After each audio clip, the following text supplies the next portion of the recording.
been able to... Yeah, I know.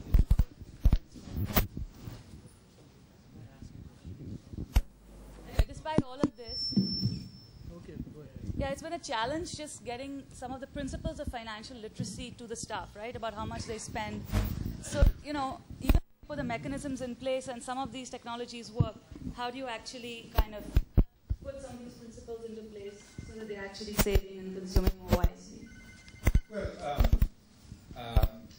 I know you said that I'd made it sound so simple. It's not. And we need a system to replace a system. And I did want to, I hope I didn't say that financial inclusion or direct benefits transfer is a cure-all. I think it's an important part of the solution because it has the possibility of liberating the poor. But of course, there's a system we have to put in place to help those who get these transfers, including advice, financial management, understanding different products, and so on. Which is why it's a community effort. It's an economy-wide effort that it's not going to happen in a day. It's something we all have to work on. There are many parts, many moving parts, and I hope I conveyed the complexity by saying 5 Ps. At least 5 things we got to get right. In marketing, you need only 4 Ps, right? Except somebody has added a 5th P, I think, just to add their version. Anyway, it is going to be difficult, but I wanted to convey the importance of doing something like this, that it can strengthen our democracy, which seems like far-fetched from direct benefits transfer. But I think it is linked, at least in theory, if not in practice. So may I ask you? So thank you very much for the excellent speech we had. Good evening, sir. I thank you very much for the excellent speech which we had. So my focus, you didn't touch on the black money for which the government, Prime Minister Narendra Modi is focusing upon.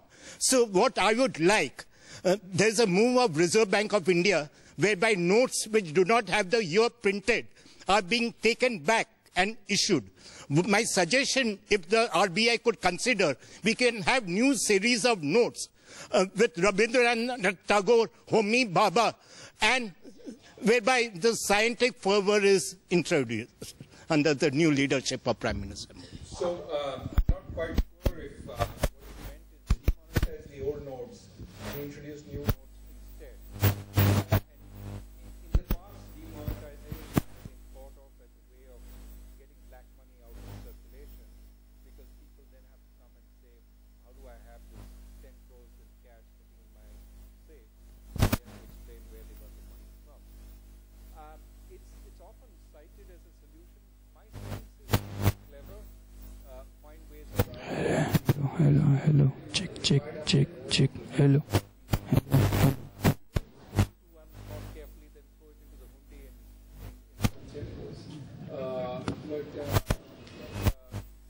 think there are ways around it. It's not that easy to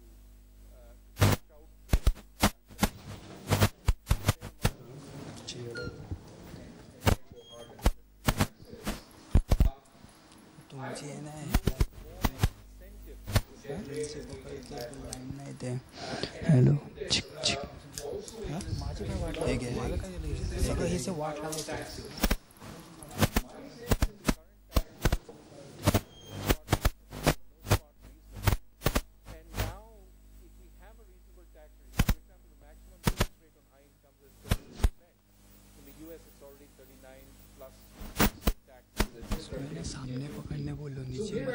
lower than many industrial countries.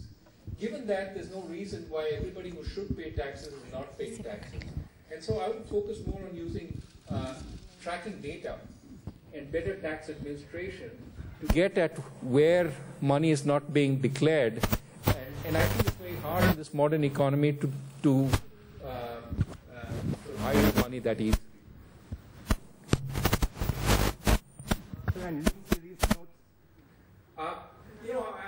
I've wondered about why we can't get anybody other than the father of the nation on these notes.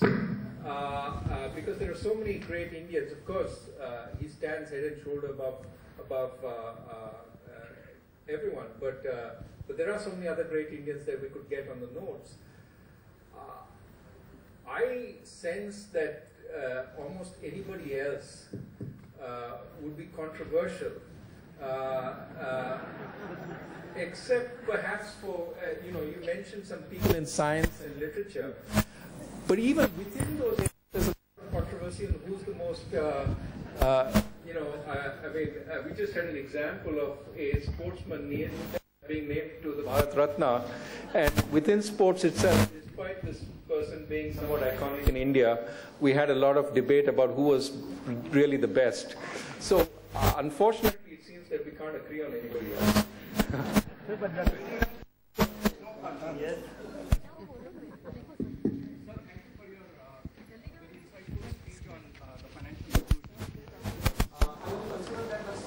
Inward focus right now, which our country would definitely need. We consider ourselves as a superpower. That mic actually doesn't work. It gives you the illusion of... yes, definitely. While we consider ourselves as a superpower, we don't see a single bank, Indian bank, figuring in the top 50 banks. Is there something which RBI and the government is trying to do on that? Specifically, if we compare ourselves with China, we see quite a few Chinese banks in the top 50. And also the strategy, like when Chinese companies going abroad, say Africa, the Chinese banks are in, but we don't see that happening with the Indian banks. Our largest bank, State Bank of India, I don't remember the last number, but 40% of banking system assets. Okay, we have 5% of banking system assets.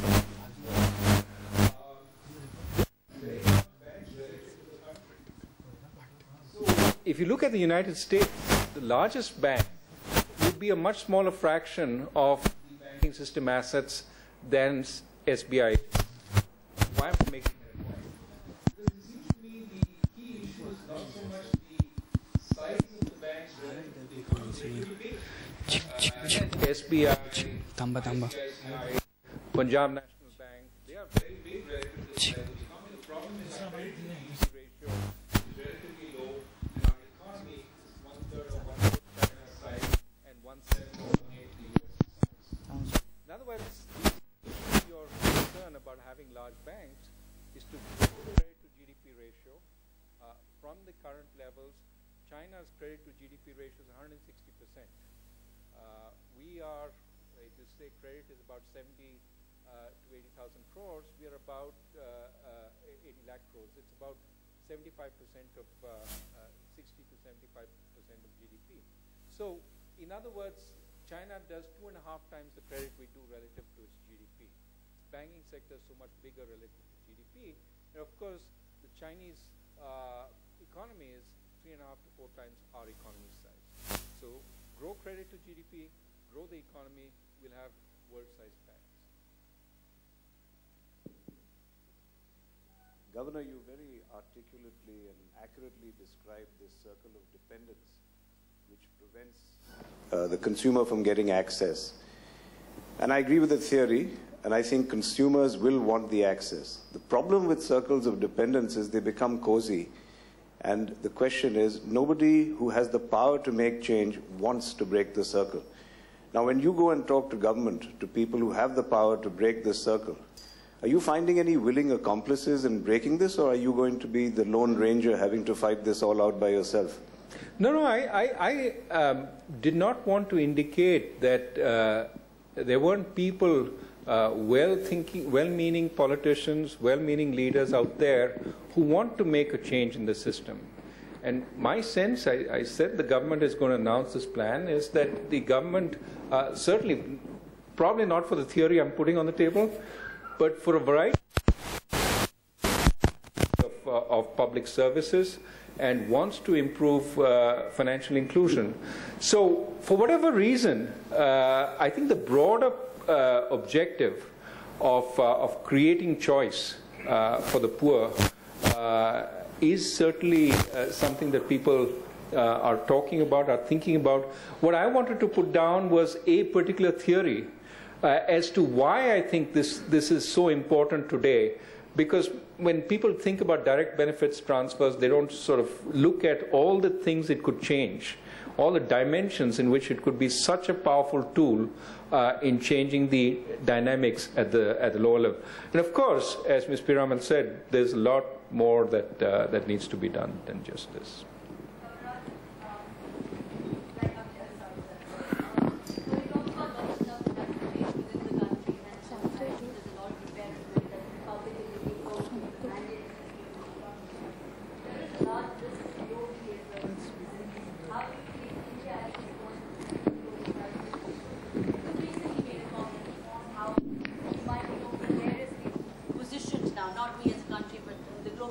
As a whole. What are some of the risks that we could still be facing, and how is India positioned now in this no easy money regime now? Right. So first, let me sort of correct the impression that seemed to go around on the web that I was saying a crisis is imminent. That wasn't my intention. This was a long interview. If you read the interview, it was basically saying that I worry that monetary policy in a number of countries is doing too much. That it's, instead of the political system taking action, reforming the economy, etc., and industrial countries do need reforms, because there was political paralysis, they were relying on the monetary authorities to provide whatever boost there should be to the economy. And I thought this was dangerous because the monetary authorities across the world are boosting asset prices rather than real activity. And if asset prices leak out in a sharp way, that would create immense volatility, and potentially some people could be caught out by that. So that was my concern, rather than here's this Cassandra who's predicting crisis yet again. No, that wasn't my intent. I was saying we central bankers, certainly my colleagues in industrial countries, are trying too hard. And I would prefer monetary policy to do less, and other parts of the economy, including the political system, to do more. That was the thrust of what I was trying to say. But also saying that if we try too hard, we raise the probability of crisis. It was a directional prediction that we are raising the probability of crisis by inflating asset prices more, rather than saying anything about imminent crisis. That said, I have no doubt that when interest rates start picking up in industrial countries, we will be tested. We will be tested by capital outflows, and my hope is that we've done enough in terms of strengthening the macroeconomic fundamentals of the country and in trying to move capital flows towards the safer end, as well as in building up reserves, that volatility will not affect us anywhere near the extent it affected us last year. I hope we've buffered the economy against that. But I would be the last person to say we shouldn't worry about volatility when that happens, because across the world, I think every economy will be tested for a little while when that happens, simply because we've sort of blown this up for a long, long time. I was having a discussion with Ruchir Sharma this afternoon, and he pointed out that the increase in asset prices during this recovery has been the fastest that he has seen on record. So that suggests that we've blown things up. The increase in asset prices has not been accompanied by an increase in real activity. It's been one of the slowest improvements in real activity, but one of the fastest improvements in asset prices. That suggests a disconnect we should be worried about when the time comes for interest rates to go up. So, 1 minute. Doctor, good evening. It was a pleasure to hear you. Very quickly, the new government, we heard the finance minister highlight that the prices for things can come down only if industrial output goes up. And in today's environment where regulations are getting very transparent and very good, I would say, the timelines for projects are getting very difficult and changing drastically what it was 10 years back. I feel the RBI should look at project vis-a-vis timelines to actualizing the end point. And one more indirect context I was saying is the US, when we go and buy things in the shops, and when we buy things in Europe, and when we buy things in India, I feel in India our things are very expensive. Not only the cost of the products, but the replacement cost or the wastages, etc., we end up really very expensive. So I just want to highlight that industrial output with regard to the current regulation environment, we would like RBI to look at timelines in projects.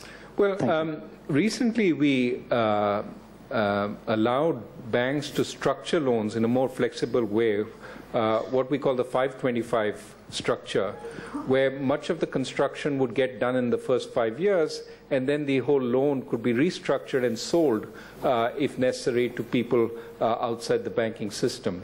So there's some flexibility introduced through that kind of structure, which is meant partly to get at this idea that things have become a little more uncertain in the system. We also allow restructuring when you can get somebody in for about 25% of the loan. We just brought it down from 50 to 25. The idea is when you want to restructure something, let somebody outside independently say it's worth doing. Right. And when they come in, you can allow restructuring. So we've been working on allowing greater flexibility given the more uncertain environment. But let me stress that the best cushion to uncertainty is more equity. Yeah. We have capitalized projects with very thin equity, partly based on the successes of 2005, 6, 7. Right. And we need projects with much more equity based on what has happened since. And so we need to bring in more equity into the system. Some of it will come from promoters, but some of it has to come from the larger public, because just relying on foreigners to bring in that risk capital may not be enough for the growth we need. So, and just one thing, Exim Bank had also a circular on some... I'm sorry, we have to give... Thank you. Doctor, I really admire your objective, but I disagree with the way you're looking at reducing the poverty as such.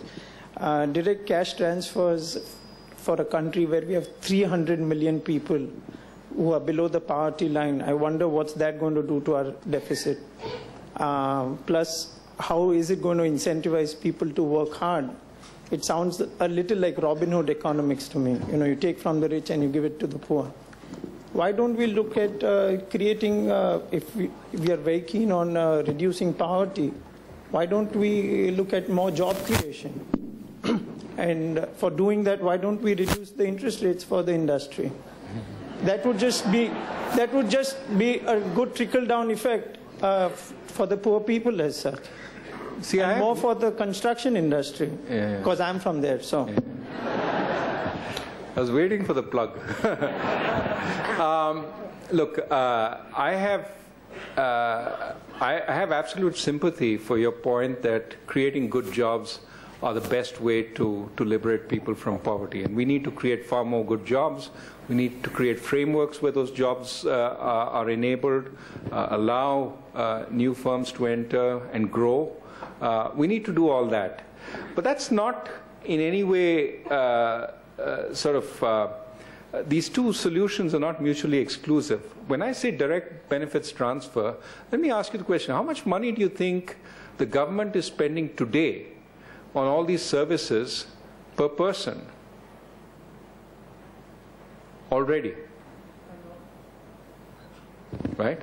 So some guys, Devesh Kapoor and a co-author did this study. And unfortunately, you asked me the question, I didn't have time to go back and look at the number, but my recollection is it was in the order of tens of thousands of rupees that were already being spent on maintaining all these facilities across the country. So the point about direct benefits transfer is not to add a whole new set of benefits that would be transferred. It is about transferring existing benefits far more effectively than they're being done today. Eliminate the middleman in some of these direct transfers, in the transfer of pensions, in the transfer of scholarships. Eliminate the middleman, make sure that it reaches the final beneficiary quickly to the full amount. That's one. But also, you could think about folding in some of these, supposing I give you subsidized kerosene. rather than subsidizing the kerosene, which leads to leakage and overconsumption, can I give you the equivalent in terms of a direct benefit transfer, which may not therefore distort the price and create also other problems in the economy. So the whole idea behind direct benefits transfer is not necessarily to increase the quantum, but to transfer what is already out there in a much more efficient way. And my point is that rather than providing the service, if you give the means to the poor to buy the service, you're giving them, you're empowering them, you're giving them status, you're giving them respect. And that will make a huge difference in how they get those services.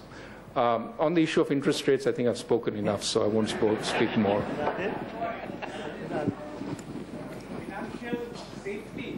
One second, there's a question here. Yeah. I entirely agree with you that by giving direct transfers, there could be a lot of saving for the government.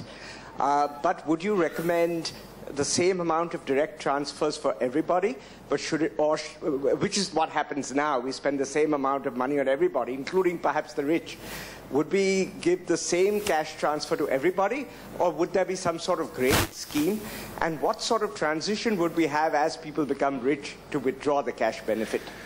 Those are very good questions, and I actually have a footnote in the written version of the speech on the issue of how do you get out of it. I mean, clearly, you don't want to create a welfare class which lives only off that and doesn't improve. And I've talked a little bit about in my talk also. But there are things like the earned income tax credit, which the US gives, which allows you to get out of a situation where you're getting benefits without losing all the benefits every time you earn, but sort of makes it sort of taper off in a way that gives you the incentives to go out and earn. So we have to think about something like that, but that's a problem of success. If in fact the people we are directing transfers to start earning in a big way, that would be a good thing. But the first point you made, we need to target this very effectively. So yes, it makes no sense for the rich to get these transfers. My friend Abhijit Banerjee said what we should do is make everybody stand in line every month to get the direct, even though it goes directly to their account, let them go stand in line and put their thumbprint put their biometric somewhere so that there's a cost of getting the transfer and the rich will self-select out. They have to be there in person. They can't send their peon or something to do it for them. That's an interesting idea, but we have to find ways of trying to find the target beneficiary in a proper way. And this is where I believe the information technology we're getting. Supposing somebody has a 50,000 rupee account somewhere, maybe a few of those pieces of information would tell you that perhaps this person has enough, and therefore you would taper off. They would have to be completely outside the system to continue receiving these transfers. And then there are lots of ways in the village of identifying people who are relatively wealthy. This whole survey, none of this is exact, but it would work to diminish the people who are sort of misusing the system. Sir, financial safety over the long term has two essential prerequisites. One is financial inclusion, which you have addressed very well. The second one is stopping the erosion which happens because of inflation. Now, in this connection, you had in a couple of back in the monetary policy spoken of refurbishing the CPI inflation index bonds. Now, after that, one thing which would be nice to hear from you is that whether this type of saving, especially which is going for poor people for financial inclusion, whether it could have some guarantee of inflation protection. It's very cumbersome to issue bonds to all of them, but whether the deposits could be having some sort of CPI inflation index, and also whether CPI inflation index can be essentially targeted as a long-term pension type of instruments for the benefit of all. Yeah, look, I mean, I can understand where you're coming from. Typically, benefits, say food benefits, would be indexed because it would be what price you can buy food at in the market. So there would be an indexation there so that you can buy the necessary quantity of food. The problem with looking for too much for the government to insure you at is that it's not clear the government is the best risk manager in the economy. And often whenever the government offers guarantees, it underprices those guarantees. I mean, it's worth looking at, but the danger, I will tell you, is if the government gives inflation index pensions, maybe pensions linked to the standard of life at a certain future point, you can take it from me that the government will underprovide for those pensions, and some future government will have to deal with the problem of having to pay them out. So it's not clear to me that you want to impose the risk on future generations by this kind of government guarantee. Better that the private sector or the individual themselves figure out ways to insure themselves. You're right that they're not that financially sophisticated initially, but that's where we have to do work to inform them. But government as the answer to everything, my sense is eventually could become a problem. Thank you very much.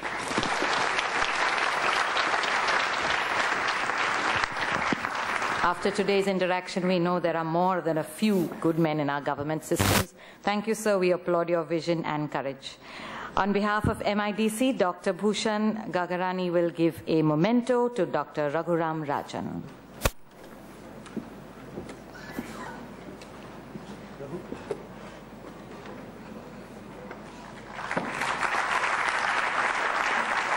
And on behalf of the Lalit Doshi Memorial Foundation, I request Mrs. Pratima Doshi to present a citation to Dr. Raghuram Rajan.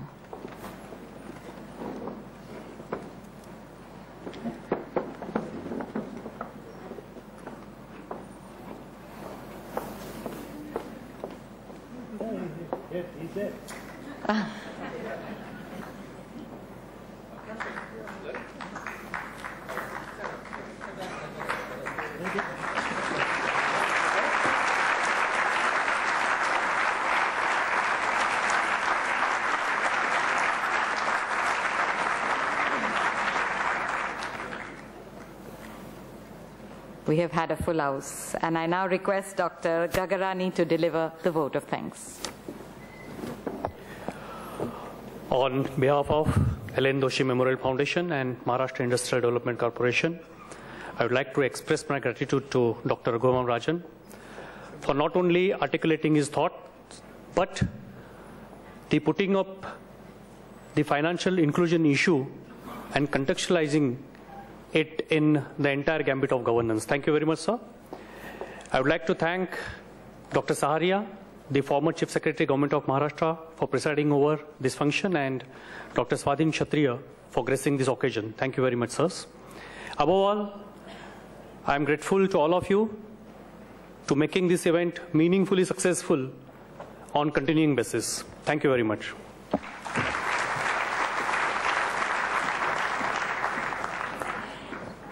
As we conclude today's program, on behalf of the trustees of the foundation, once again, we thank all of you for joining us today. A small request, please avoid approaching the governor for individual interaction so that he may proceed to his next commitment without delay. I invite everyone to now join us for refreshments organized outside the hall to your right side. Have a very pleasant evening. Thank you.